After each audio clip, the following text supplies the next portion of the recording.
Samantala, inaasahang dadagsa rin po ang pamilya at mga magsing-irog sa Rizal Park ngayong araw ng mga puso. Kaya naman, inaabangan na sila doon ni Love Anuver. Happy Valentine's Day, Love!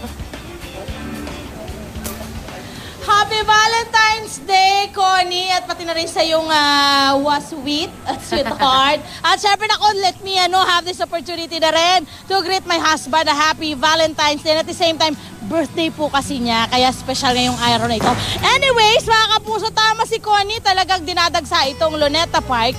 Bukod kasi sa talaga namang napaka-presko ng hangin dito ngayon. At alam mo, Connie, ang lamig na naman ng panahon, bumalik na naman yung lamig ng panahon. At makikita naman natin, actually kanina medyo madilim-dilim pa. Napakaganda nitong display ng ilaw at fountain dito po sa may Luneta Park na naku, sinasaliwan pa. I love it. Sinasaliwan ng mga love songs na OPM. O, diba? Meron ka pa bang ibang pwedeng pag-datean dito or dito po talaga mararamdaman ang pag-ibig sa lugar na to na naku, bukod sa wala ng bayad, talaga namang 24 oras pang bukas. Pero ito yung kanilang display ng fountain ay uumpisa daw ng 8 to 10 a.m.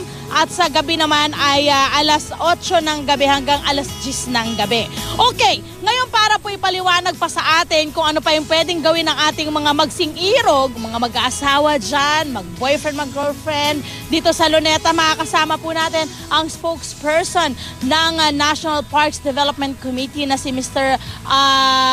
Kenneth Montegrande. Okay? Nakalimutan ko, lagi na kitang nakakausap. Kenneth, ano na ang pwedeng gawin ng mga magsing-irog dito at Happy Valentine's Day sa iyo. Happy Valentine's, Love, at sa lahat po ng ating kapuso na nanonood ngayon sa kanilang mga bahay.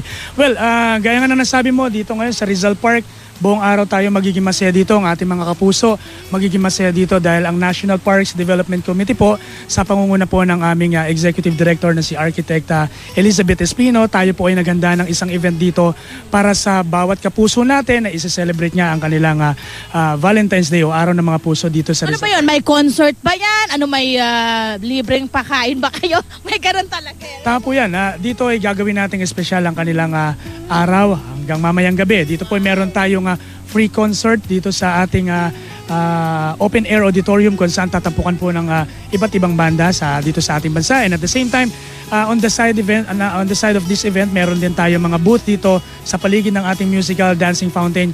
Ito yung meron tayong photo booth, meron tayong serenade booth. Ano to, libre ba to or they have to pay? Yung sa photo booth, libre sila, bahala sila. May dala naman sila mga cellphone, may mga camera sila. They can use the photo booth para as a souvenir, maging special ang kanilang Valentine's Day. And at the same time, meron tayong mga greeting cards booth. At ito yung talagang medyo dalawang gusto ko dito, no? Ito yung tinatawag natin Share a Hug booth.